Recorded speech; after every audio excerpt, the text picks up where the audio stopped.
할렐루야. 인사하시겠습니다. 잘 오셨습니다. 인사하시겠습니다.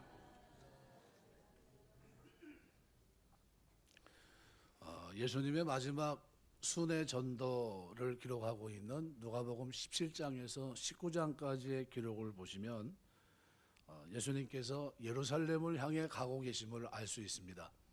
십자가를 지시기 위해서 올라가십니다.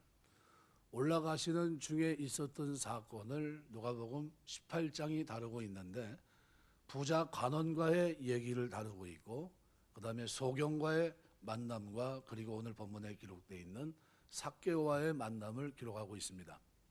부자 관원간의 얘기를 가만히 들여다보면요, 18장에 보면 특별히 어떤 관리가 이렇게 물어봐요. 선한 선생님이여, 내가 무엇을 하여야 영생을 얻으리까? 예수님은 이렇게 대답합니다. 누가 18장 19절에 내가 어찌 나를 선하다 일컫느냐? 하나님 한 분 외에는 선한 이가 없느니라. 내가 계명을 안 하니 간음하지 말라, 살인하지 말라, 도둑질하지 말라, 거짓 증언하지 말라, 내 부모를 공경하라 하였느니라. 여짜오되 이것은 내가 어려서부터 다 지키었나이다. 예수께서 이 말을 들으시고 이르시되 내게 아직도 한 가지 부족한 것이 있으니 내게 있는 것을 다 팔아 가난한 자들에게 나눠주라. 그리하면 하늘에서 내게 보화가 있으리라. 그리고 와서 나를 따르라 하시니 그 사람이 큰 부자이므로 이 말씀을 듣고 심히 근심하더라. 예수님께서 그를 보시고 이르시되 재물이 있는 자는 하나님 나라에 들어가기가 얼마나 어려운지, 낙타가 바늘기로 들어가는 것이 부자가 하나님의 나라에 들어가는 것보다 쉬우니라. 이렇게 했습니다. 그랬더니 듣는 자들이 갑자기 이런 질문을 드립니다. 그러면 누가 구원을 얻을 수 있습니까? 이렇게 질문해요. 그랬더니 예수님이 27절에 이렇게 말합니다. 무릇 사람이 할 수 없는 것을 하나님은 하실 수 있느니라. 중요한 건요, 은혜로 믿음으로 구원받는 겁니다. 행위 구원을 얘기했다면, 그러면 가만히 생각해 보세요. 오늘 19장 8절에 보시면 내가 내 재산의 절반을 가난한 자들에게 나눠주겠고, 토색한 것이 있다면, 남의 것을 빼앗은 일이 있다면 4배나 갚겠습니다. 이게 엄밀히 말하면 남의 것 구제는 남의 것을 훔쳤거나 이렇게 했을 때는 5분의 1, 그죠? 만약에 10만 원을 내가 남의 것을 빼앗았으면 12만 원을 갖다 주면서 죄사함을 받으면 되거든요. 그런데 그런 장면에서 완전히 변화된 모습을 보여줍니다. 삭개오는 세리장이며 부자라고 표현하고 있습니다. 어떻게 부자가 됐을까를 가늠하게 합니다. 삭개오가 부자라는 사실은 앞에 기록되어 있는 누가복음 18장 18절에서 30절까지 기록되어 있는 부자 청년 이야기와 부자가 하나님 나라에 들어가기 어렵다는 예수님 말씀 듣고 있는 자들이 그러면 누가 구원을 얻을 수 있느냐 하는 질문과 연결되어 있다는 것을 말씀해 줍니다. 놀랍게도 이것은 예수님의 마지막 순회 전도 기간 동안 있었던 얘기입니다. 부자였던 삭개오도 구원과는 거리가 먼 생활을 하고 있었습니다. 그런데 삭개오는 부자 관원과는 달리 예수님을 영접합니다. 영접했느냐 영접하지 않았느냐라고 하는 것이 대단히 중요합니다. 왜냐하면 오늘 본문에 기록이 되어 있는 이 단어들을 유심히 보시면 초점이 어디에 맞춰 있냐면요, 영접에 맞춰 있습니다. 영접에. 우리가 보통 성경을 볼 때 이렇게 쭉 보시면 삭개오의 어떤 행위, 이래서 하나님이 삭개오에게 이런 구원을, 그리고 아브라함의 자손이 되는 축복을 주셨구나, 이렇게 생각할 수 있는데 사실은 그거와는 큰 거리감이 있습니다. 그거는 올바른 해석이라고 볼 수 없고요. 오늘 본문에 기록이 되어 있는 19장의 말씀을 보시면 이렇게 표현합니다. 5절에 이렇게 표현합니다. 삭개오야 속히 내려오라. 내가 오늘 내 집에 유하여야 하겠다. 이것이 본문을 보는 정확한 관점입니다. 왜냐하면 한 사람이 변화되는 데 있어서 어떤 하나의 중요한 사건은 그 인생을 바꾸는 데 충분합니다. 그런데 뭐가 삭개오의 인생을 바꿨냐 하면 여기 예수님께서 내가 오늘 내 집에 유하여야 되겠다라는 거예요. 하겠다는 영어의 must입니다. 반드시 내 집에 오늘 있겠다는 거예요. 내 집에서 오늘 하루 묵겠다는 겁니다. 이것이 그 일생을 바꿉니다. 왜냐하면 이미 하나님께서 누구의 마음을 여셨어요? 삭개오의 마음을 여셨습니다. 그가 하나님의 백성이 될 수 있는 하나님의 은혜를 그가 입었고요. 그래서 그가 예수님을 만나고자 하는 열망이 그 속에서 일어납니다. 소원의 항구를 향해서 그가 한 걸음 한 걸음 다갔습니다. 근데 다가서고 있는 삭개오의 앞에 보면 어떤 현상이 딱 벌어졌냐면요, 놀랍게도 소경이 고침받는 사건이 일어나요. 소경은 갑자기 등장한 것 같지만요, 사실은 18장에서 맹인을 고치는 이 사건은 굉장히 중요합니다. 여리고로 가시는 중에 가까이 가셨을 때 한 맹인이 길가에 앉았다가 구걸하다가 무리가 지나가는 소리를 듣고 얘기합니다. 아니, 무슨 일이냐? 무슨 일이냐? 나사렛 예수가 지나가신다. 그랬더니 맹인이 갑자기 소리를 지릅니다. 다윗의 자손 예수여, 나를 불쌍히 여기소서. 이미 뭐에 대한 소식을 들었던 겁니까? 예수 그리스도에 대한 소식을 익히 들었지만 여리고로 지나간다는 소리를 들으면서 자기의 마음을 열어주셨던 하나님께 구원을 요청합니다. 앞서가는 사람들이 꾸짖는데도 불구하고 더 크게 소리를 지릅니다. 다윗의 자손이여, 나를 불쌍히 여기소서. 예수님께서 머물러 섰습니다. 데려오라 하십니다. 그리고 물어봐요. 내가 내게 어떻게 했으면 좋겠느냐? 그랬더니 주여 보기를 원하나이다. 예수께서 그에게 이릅니다. 보라, 내 믿음이 너를 구원하였느니라. 그리고 그에게 어떻게 해요? 보게 됩니다. 하나님의 영광을 돌리면서 예수를 따릅니다. 어디를 쫓아가고 있는 겁니까? 예루살렘으로 올라가고 있는 그 자리에 누구요? 소경이 눈을 뜬 사건, 이 맹인이 눈을 뜨고 그 옆에서 쫓아갑니다. 사람들이 벌컥 뒤집혔어요.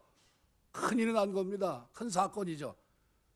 여리고로 들어가십니다. 이제 삭개오라는 사람이 있었는데 세리장이고 부자인데 그 사람에겐 핸디캡이 있어요. 키가 작고, 그 다음에 뭐예요? 사람이 많아 가까이 갈 수 없었다는 겁니다. 왜 사람이 많습니까? 소경이 눈을 뜨는 사건이, 이 기적이 일어난 겁니다. 앞으로 그래서 어떻게 해요? 달려가, 누굴 보기 위해서요? 달려가서 예수님을 보고자 해서 먼저 갑니다. 그래서 돌 무화과 나무에 올라갑니다. 예수님이 그리로 지나간다는 것을 아셨기 때문에. 그래서 그렇게 해서 누굴 만나려고요? 예수님을 만나고자 하는 의지가 있었습니다. 그때 예수께서 이곳을 지나가십니다. 그리고 신적인 능력으로 주석에 의하면은 하나님이 그의 이름을 아셔서 부른 건지 아니면 하나님의 능력으로 불렀는지 그것은 우리가 알 수 없어요. 삭개오야, 내려오라. 내가 오늘 내 집에 유하여야 하겠다. 전혀 얘기가 되지 않은 상태에서 머스트입니다.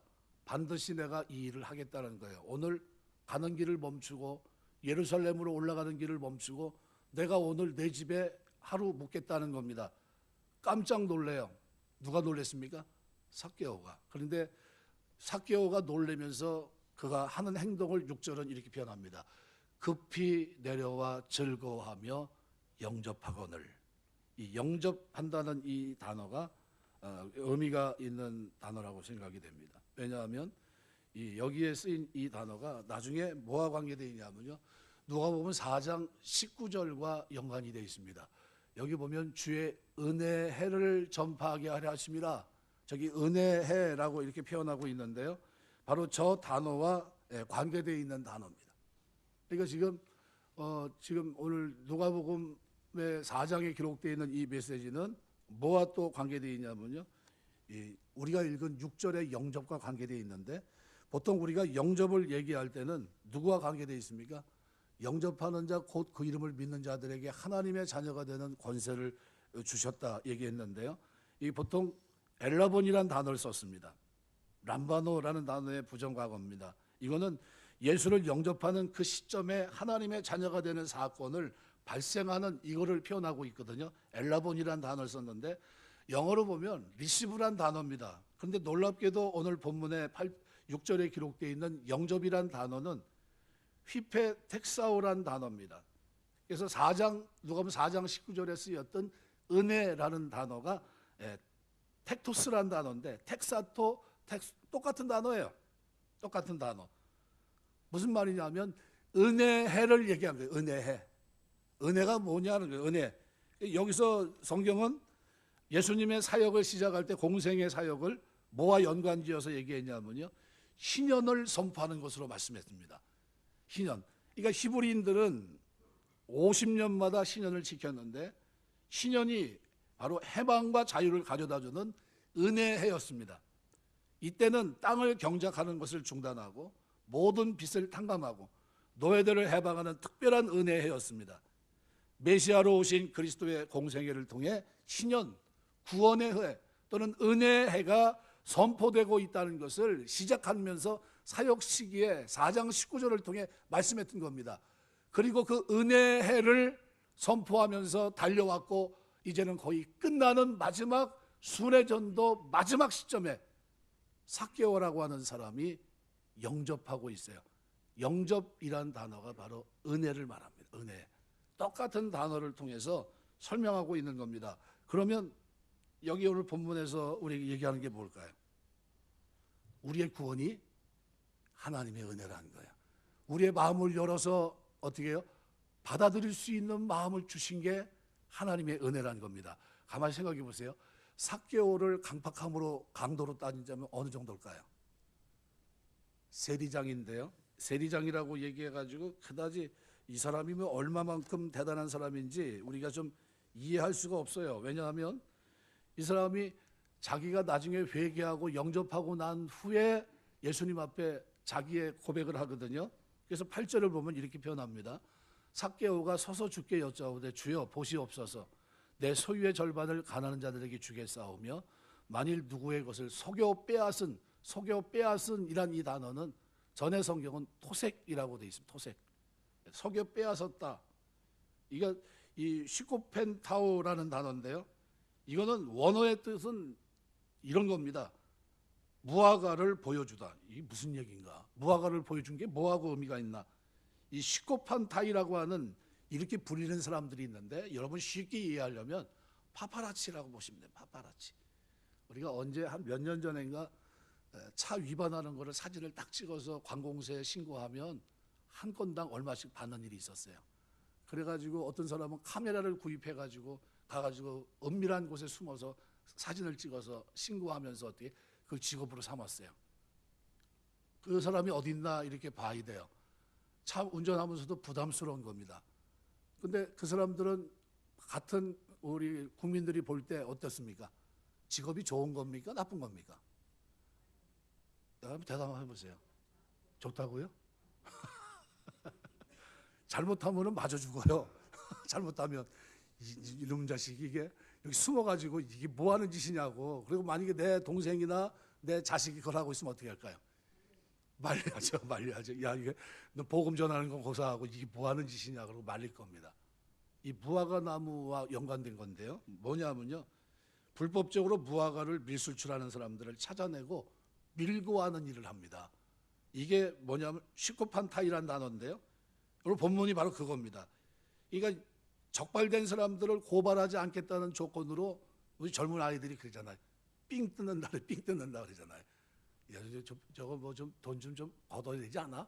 뭐 그런 겁니다. 그러니까 그 이렇게 뜯고 저렇게 뜯고 하는 게 누구예요?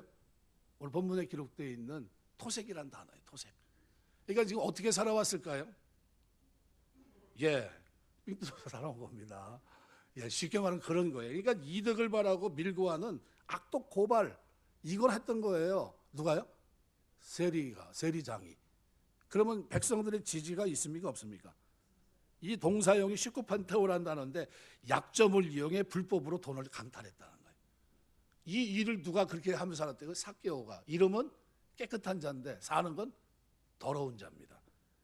삭개오가 세리장인데 거기다 직위를 이용해서 탈법과 밀수출을 자행하는 자들을 당국에 고발한다고 협박하고 그들로부터 뒷돈을 강탈해왔고 자신의 권세로 억지로 빼앗은 일을 뭐 한두 번 했겠습니까? 그래서 부자예요. 이런 일에 대해서 자기가 몇 배나 갚겠다고요? 4배나 갚겠다. 율법에 의하면 부당하게 남의 것을 취했을 때는 그것의 5분의 1만 더 보태면 배상하면 됩니다. 레위기 6장 5절 보시면 거짓 맹세한 모든 물건을 돌려보내되 그 본래 물건의 5분의 1을 더하여 돌려보낼 것이니 그 죄가 드러나는 날에 그 임자에게 줄 것이요 10만 원을 만약에 문제를 삼았으면 12만 원을 돌려주라는 거예요. 민수기 5장 7절. 그 지은 죄를 자복하고 죄값을 온전히 갚되 5분의 1을 더하여 그의 죄를 지었던 그 사람에게 돌려줄 것이요.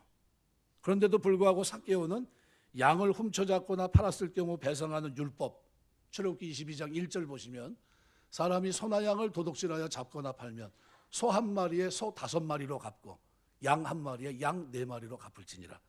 그런데 지금 삭개오가 뭘 하고 있습니까? 양을 훔치거나 팔았을 경우 배상하는 율법을 적용하고 있는 겁니다. 토색한 것에 4배로 갚겠다는 얘기고 이건 사실은 맞지 않는 내용이에요. 내가 거기에 대해서 5분의 1을 갚겠습니다 얘기하면 그건 율법이에요. 그런데 4배로 갚는다는 건 무슨 말이냐면 거꾸로 얘기하면 20배로 갚겠다는 겁니다. 왜 바뀌었을까요? 스스로 예수님과 사람들 앞에 도둑이라 고백하고서 용서받기를 원하는 그 마음이 변화됐다는 거예요. 뭘 통해서요? 자기 집에 내가 오늘 내 집에 유하여야 하겠다. 머스트. 내가 반드시 내 집에서 할 일이 있다는 거예요. 내가 들어간다. 오늘 밤 네 집에 있을 거다. 거기서 자신이 주님을 만나려고 이미 마음을 여신 하나님이 삭개오의 마음을 감동해서 어떻게 해요? 예수님을 만나고자 하는 의지를 보입니다. 어떻게 해요? 먼저 달려갔어요. 나무 위에 올라가 있습니다. 놀랍게도 주님이 자기 이름을 불러요. 삭개오야 내려오라. 오늘 내가 오늘 내 집에 유하여야겠다. 깜짝 놀랐을 겁니다. 왜요? 자기의 속마음이 들킨 거예요. 나 이렇게 살건 내 인생이 아닌데 내가 어떻게 살다 보니까 여기까지 왔지. 이제 내가 주님 만나서 내 인생을 좀 바꿔야 될 텐데. 그리고 그런 마음이 이미 누구를 통해서 하나님의 역사를 통해서 시작됐던 겁니다. 바로 그런 과정에서 주님이 삭개오를 불러주신 거예요. 그리고 그 집에 들어가겠다는 이것이 그 인생을 바꿔놓습니다. 아무도 상대해 주려고 하지 않았던 자기입니다. 그런데 친근하게 다가오셔서 그 수많은 무리와 함께 오시는 주님, 가까이 할 수 없고 범접할 수 없던 그분이 자신의 이름을 불러주면서 친히 집에까지 들어와 오늘 거기서 머물겠다는 자신 같은 죄인을 찾아오신 예수님의 사랑 앞에 그는 자신의 부끄러운 죄인의 모습을 보게 되었고 주여 나를 떠나소서 나는 죄인으로서이다 한 그대로 이제 용서함 받고 새로운 삶을 살고자 결단하고 있는 삭개오의 모습이 오늘 본문에 기록이 되어 있는 겁니다. 이러한 태도는 앞서 예수께서 재물을 가난한 자들에게 나눠주라고 하셨을 때 영접하지 못하고 실천하지 못한 부자 관원의 태도와는 사뭇 거리감이 있습니다. 누가복음 18장 22절 23절 말씀에 보면 예수께서 이 말씀을 들으시고 이르시되 내게 아직 한 가지 부족한 것이 있으니 내게 있는 것을 다 팔아 가난한 자들에게 나눠주라. 그리하면 하늘에서 내게 보화가 있으리라. 그리고 와서 나를 따르라 하시니 그 사람이 큰 부자이므로 이 말씀을 듣고 심히 근심하니라. 심히 안 써도 될 것 같은데 큰 고민 속에 빠졌다는 거예요. 이걸 어떻게 부자 청년이 될 수 있는 길이 있습니까? 자기게 아니에요. 원래는 부모에게 받은 거겠죠. 그런 상황입니다. 그래서 오늘 본문에 정확하게 오늘 본문의 초점은 누구에게 맞춰야 됩니까? 삭개오의 회개 때문에 구원받은 겁니까? 아니면 주님의 은혜로 구원받은 겁니까? 후자예요. 주님이 찾아가셔서 주의 이름을 부르시고 내가 오늘 내 집에 임하여야 되겠다. 내 집에 거해야 되겠다. 말씀하시는 이 말씀에 그만 어떻게 해요? 무너집니다. 나 같은 죄인을 찾아오신 주님을 그가 거기서 영접해요. 이 단어가 영접이란 단어가 그래서 누가복음 4장 19절에 기록되어 있는 은혜해 때 은혜 카리스란 단어가 아니라요. 덱토스란 단어를 거기서 쓰고 있는 겁니다. 하나님의 은혜였습니다. 하나님 우리가 주님을 영접한 건 하나님의 은혜예요. 초점은 예수님께 맞춰야 됩니다. 핵심 구절은 삭개오가 앞으로 달려가 뽕놈에 올라갔다는 4절도 아니고요. 소유의 절반을 가난한 자에게 주겠다는 8절도 아닙니다. 중심 구절은 주님께서 마지막 순회 전도를 하시면서도 한 영혼에 대한 그 사랑을 놓지 아니하시고 여리고성을 그냥 지나서 예루살렘으로 올라가시는 그 중요한 순간에도 한 영혼을 사랑하셨던 주님의 끝까지의 사랑을 오늘 본문이 보여주고 있는 거예요. 삭개오야 내려오라 하시면서 부르시는, 그리고 내가 오늘 내 집에 유하여 하겠다, 머스트를 분명히 얘기합니다. 성경 속에 가장 놀라운 사건은 임마누엘이 되신 분이에요. 성육신 하신 겁니다. 빌립보서 2장 6절 7절은 이렇게 표현합니다. 그는 근본 하나님의 본체시나 하나님과 동등됨을 취할 것으로 여기지 아니하시고 오히려 자기를 비어 종의 형체를 가지사 사람들과 같이 되셨고, 그런데 지금 그분이 찾아오신 겁니다. 삭개오는 유대인들이 교제하기를 꺼려하는 그 집에 유하로 들어오신 겁니다. 그래서 7절은 그렇게 말해요. 저가 죄인의 집에 유하로 들어갔도다. 들어가신 거예요. 예수님의 거룩하심에 손상을 입으실 만한 결정일 겁니다.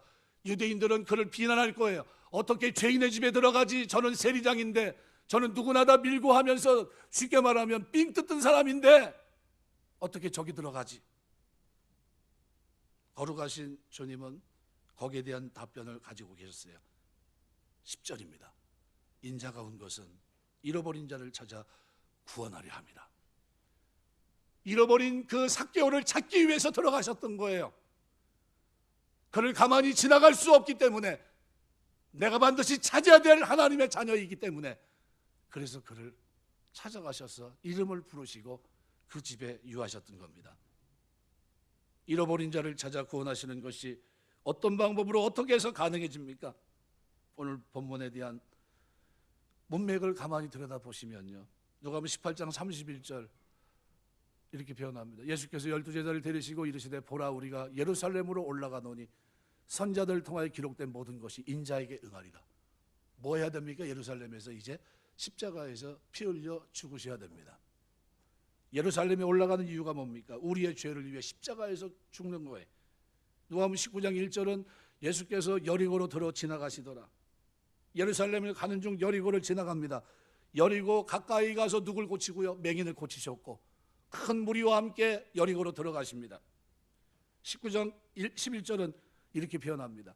그들이 이 말씀을 듣고 있을 때 비유를 더하여 말씀하시, 이는 자기가 예루살렘에 가까이 오셨고 그들은 하나님의 나라가 당장에 나타날 줄 생각함이더라. 예루살렘에 가까이 오셨다는 거예요.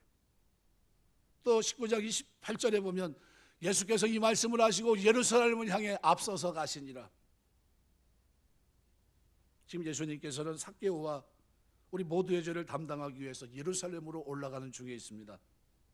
그렇게 주님께서 삭개오 집에 유하시며 오늘 구원의 이 집에 이르렀다고 선언하심이 가능한 이유기도 합니다. 삭개오가 돌 무화과 나무 위에 올라가면서 구원을 얻은 겁니까? 그게 아니에요.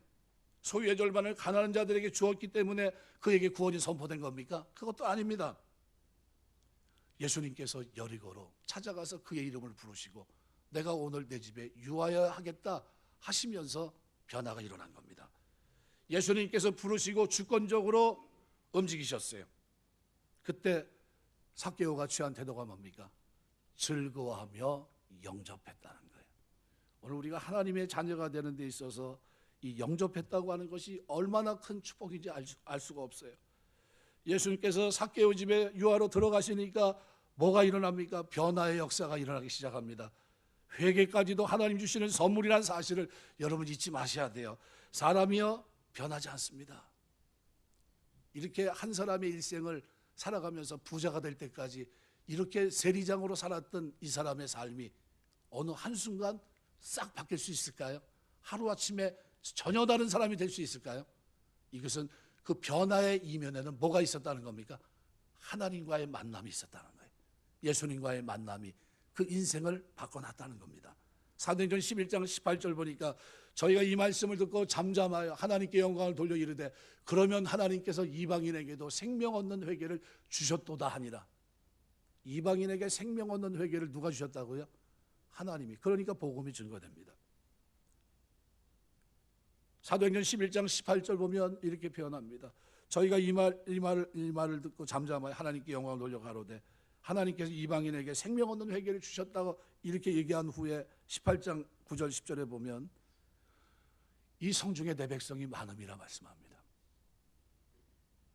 그러니까 지금 이 말씀들을 가만히 들여다보면 여리고성에 삭개오라는 하나님 백성이 있었던 것이고 하나님께서는 그를 긍휼히 여기시고 그의 마음을 열어 준비시켜 놨던 겁니다. 사도행전 16장 14절에 보면 두아지라에서 있는 자주 옷감 장사로서 하나님을 섬기는 루디아라 하는 한 여자가 말을 듣고 있을 때 어떻게 했다고요? 주께서 그 마음을 열어 바울의 말을 따르게 하신지라. 마음을 열어주신 겁니다. 이 강팍한 마음, 세리장의 마음을 누가 열으신 겁니까? 하나님의 성령께서 열으신 거예요. 잃어버린 자를 한 명 더 찾으시면서 구원하시기 위해서 주님이 일부러 그곳을 들어 지나가시면서도 만나신 겁니다. 오늘 본문을 통해 하시는 말씀이 바로 그 얘기입니다. 요한복음 6장 44절은 요한복음 6장 44절 이렇게 표현합니다. 나를 보내신 아버지께서 이끌지 아니하시면 아무도 내게 올 수 없으니 오는 그를 내가 마지막 날에 다시 살리리라. 나를 보내신 아버지께서 이끌지 아니하면 아무도 내게 올 수 없다. 오늘 지금 누가 오고 있어요? 삭개오가 다가오고 있습니다. 마지막 예루살렘을 올라가는데 소경 바디메오가 어떻게 해요? 다가오고 있어요. 누구에게요? 다윗의 자손 예수여 부르면서 다가옵니다. 그리고 그를 고치시며 구원을 선포하십니다. 그리고 또 한 걸음 나가서 삭개오가 어떻게 해요? 예수님께 다가옵니다. 누가 보내신 겁니까? 아버지께서 이끌지 않으면 아무도 내게 올 수 없다고 하신 그대로 하나님께서 그의 마음을 여셨어요. 가만히 생각해 보면요, 오늘 삭개오의 구원 얘기가 아니라 오늘 말씀은 오늘 우리의 구원 이야기입니다. 저가 죄인의 집에 유하러 들어갔도다. 죄인들은 그의 피로 의롭다 하시고 죄인의 집인 우리들의 마음을 성전 삼으시고 주님께서 우리 마음에 유하러 들어오셨어요.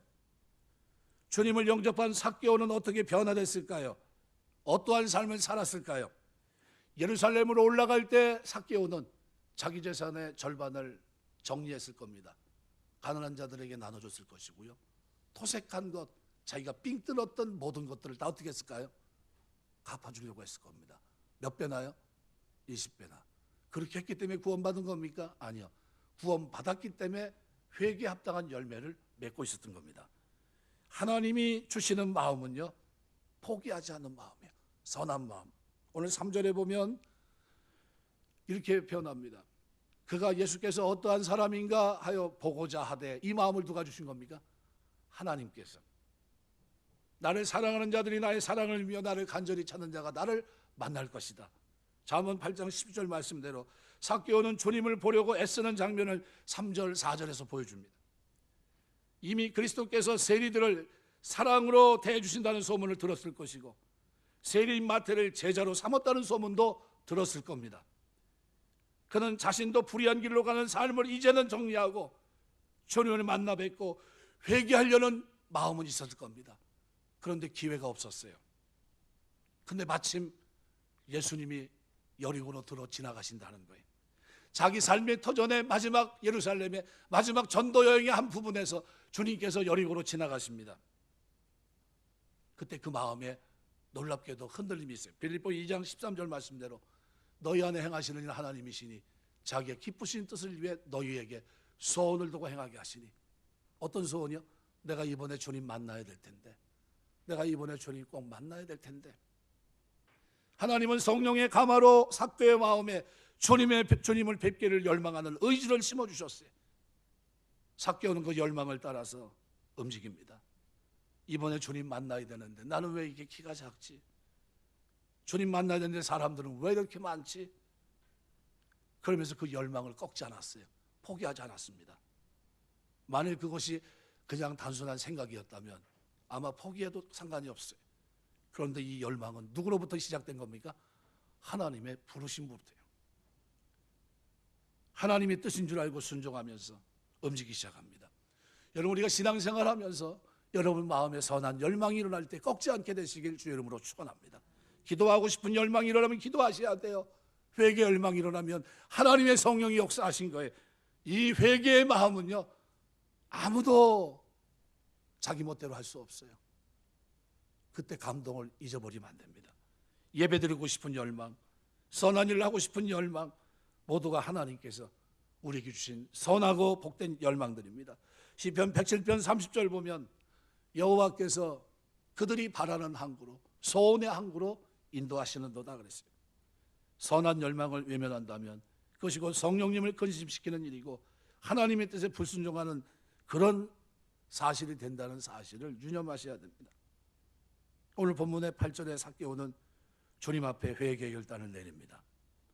어떻게 변화됐는가 하면요, 제일 먼저 이렇게 건방졌던 사람, 남들 아나무인격으로 살았던 사람이요, 주님 앞에 겸손한 사람이 됩니다. 그래서 8절을 보시면 이렇게 표현해요. 삭개오가 서서 주께 여짜오되. 앉아 있습니까? 서 있습니까?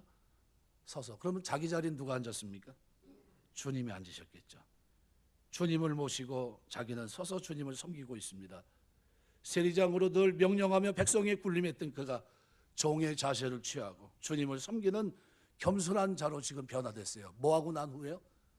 주님을 영접하자마자 자기 재산의 절반을 가난한 동족에게 나눠주겠다고 약속합니다.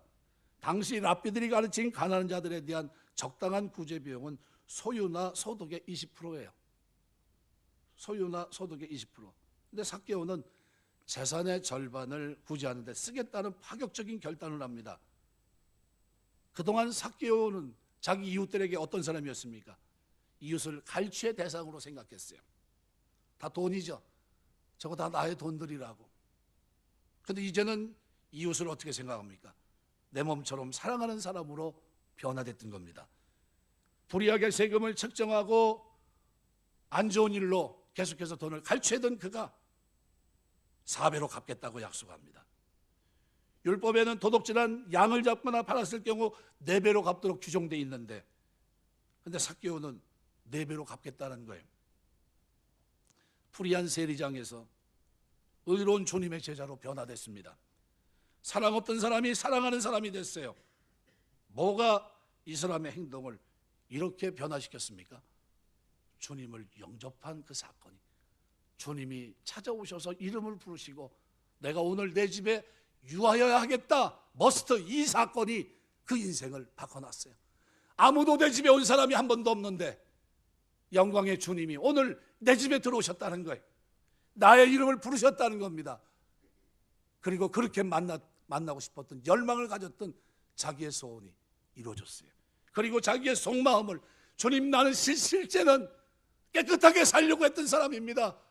환경이 이렇지만 이제는 깨끗하게 살겠습니다. 그러면서 회개가 거기서 이루어져요. 주님의 사랑입니다. 남들은 죄인이라고 저주했던 삭개오를 주님은 사랑으로 대하셨어요. 죄인의 집까지 찾아와 묵으셨습니다. 자신의 이름을 불러주셨어요. 이 사랑에 삭개오는 크게 감격했고 그 마음에, 심정의 변화가 시작됩니다. 주님의 사랑의 힘은 위대합니다. 마지막 순례전도의 마지막 그 순간까지도, 이제 곧 십자가에 죽으시며 피 흘려 죽어야 되는 그 순간을 눈앞에 두고도 주님의 마지막 여리고성에 있었던 잃어버린 양들을 찾고 계세요. 예수 그리스도를 만나고 그 사랑의 은혜를 받은 사람마다 또 다른 사랑의 열매를 맺는다는 사실을 오늘 본문은 보여줍니다. 요한일서 3장 16절은 이렇게 표현합니다. 그가 우리를 위해 목숨을 버리셨으니 우리가 이로써 사랑을 알고 우리도 형제들을 위해 목숨을 버린 것이 마땅하다 그랬습니다. 주님을 오늘 본문에 잃어버린 자를 찾아 구원하시기에 오셨다고 오늘 10절에 분명히 말씀합니다. 삭개오의 회개 고백을 들은 주님이 그가 구원을 받은 자임을 확인해 주는 내용이 기록이 되어 있습니다. 먼저 삭개오는 아브라함의 자손이라고 주님이 인정해 주십니다. 유대인들에게 있어서 아브라함의 자손이라는 개념은 천국을 보장받는 자라는 뜻입니다. 부자와 나사로 비유에 기록되어 있는 누가복음 16장에 보시면 22절 23절에 이렇게 표현해요. 이에 그 거지가 죽어 천사들에게 받들어 아브라함의 품에 들어가고 부자도 죽어 장사되며 그가 음부에서 고통 중에 눈을 들어 멀리 아브라함과 그의 품에 있는 나사로를 보고, 삭개오는 영생 구원을 주님께 보장받는 축복을 얻었습니다. 또한 주님은 10절을 통해 인자가 온 것은 잃어버린 자를 찾아 구원하려 함이라 분명히 말씀하십니다. 이미 누가복음 15장 말씀에서 이런 양과 이런 드라크마와 이런 아들의 비유를 통해서 하나님 아버지께서 무엇을 잃어버리셨고 무엇을 찾아야 기뻐하시는지를 분명히 교훈해 줬습니다. 그게 뭡니까? 한 영혼이에요. 한 영혼. 우리 같은 죄인, 아직 영접하지 않는 그들의 영접을 위해서 은혜의 해를 선포하셨고, 은혜의 해를 마침표를 찍는 마지막 순간, 예루살렘에 올라가시기 마지막 순간 소경을 그리고 삭개오를 하나님이 부르시는 장면입니다. 하나님은 당신의 형상을 따라 창조한 인간을 가장 소중한 소유로 여기십니다. 인간이 타락 이후 수많은 사람들은 사단에게 도둑질 당했습니다. 그 사실이 하나님 아버지께는 너무나도 큰 아픔이었고 독생자를 이 땅에 보낼 수밖에 없는 이와 같은 사건이 일어난 겁니다. 독생자 그리스도께서 이 땅에 오셨어요. 잃어버린 사람들을 되찾으려고 하는 하나님의 의지는 자신의 아들을 십자가에 대신 죽게 하시는 겁니다. 삭개오는 그 잃어버린 자 중에 하나였고요. 그런 삭개오를 주님은 은혜와 사랑으로 하나님 아버지께 복귀시킵니다. 삭개오의 전과 후를 가만히 보세요. 삭개오가 영접하기 전에는 물질이라는 우상을 섬겼던 사람입니다. 수단 방법 가리지 않고 그렇게 살아가면서 하나님 잃어버렸고 양심도 잃어버렸고 이웃도 다 잃어버렸던 사람입니다. 근데 지금 주님의 은혜로 다가오신 주님의 놀라운 사랑으로 그가 회복된 것이 있어요. 하나님을 회복했습니다. 하나님의 자녀가 됐고요. 양심이 회복됐습니다. 하나님, 내가 이제는 이렇게 살지 않겠습니다. 그리고 한 걸음 더 나가서 이웃도 회복이 되고 있어요. 구원은요, 이렇게 회복되는 겁니다. 여러분의 삶의 구원을 얘기하고 있다면 구원에 합당한 열매가 맺혀지게 되시길 주의 이름으로 축원합니다. 구원은요, 가만히 있는 게 아니에요. 나 구원받았으니 끝난 게 그게 아닙니다. 이웃을 진짜 사랑하는 사람이 되는 거예요. 주님이 아니었다면 하나님도 양심도 이웃들도 가장 소중한 것을 잃어버린 채 계속 살아갔을 겁니다. 근데 하나님께서 그 마음을 열어서 주님을 만나고자 하는 열정, 소원을 심어주셨고, 그가 키가 작고 사람이 많은 핸디캡을 딛고 돌, 무화과나무, 자기의 최선을 가지고 주님, 내가 주님 만나기 원합니다. 소경이 두 번이나 부르짖은 것처럼 나무 위에서 주님을 보려고 했을 때 주님은 그의 이름을 아시고 이미 그 마음을 꿰뚫으신 하나님께서는 내가 오늘 내 집에 유하여야 되겠다. 반드시 내가 내 집에 머물고 가겠다는 거예요. 머물 생각이 없던 그분이 자기 백성이 찾아오고 하나님이 보내신 그 양을 보면서 그 양을 마지막 어떻게 케어하시는 장면이 삭개오입니다.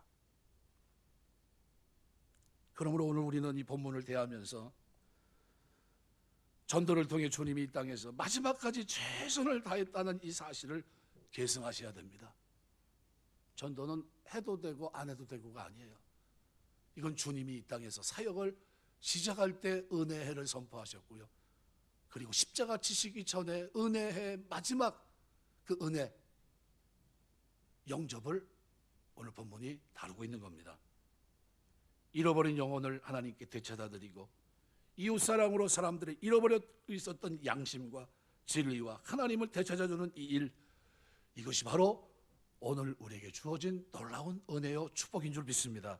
예배소 2장 12절 13절은 이렇게 표현합니다. 그때 너희는 그리스도 밖에 있었고 이스라엘 나라의 밖에 사람이다.